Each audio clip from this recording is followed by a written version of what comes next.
My name is Dhru, and let me show you what that is. I'm talking about that right there. I'm talking about this thing right here. Let me show you what it does. This is a night vision camera. It's actually nighttime outside, but if you look at the screen, it looks like daylight. So this camera really helps you see everything in the water after dark. I wanted to show you guys quickly how that camera is wired into these chart plotters.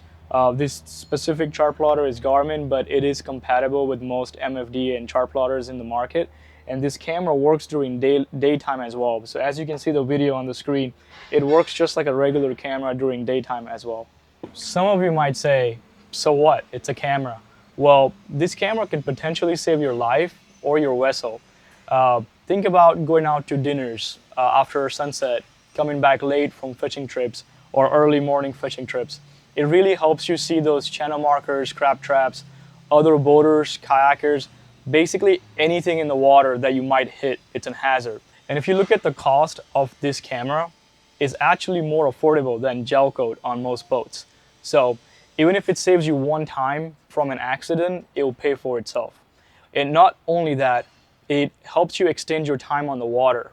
You don't need to return as soon as the sun sets, or you don't have to wait till the sunrise. To learn more, you can visit our website, which is boateye360.com, or you can Google us. There's tons of more material that you can find on our YouTube channel as well. Thanks for watching.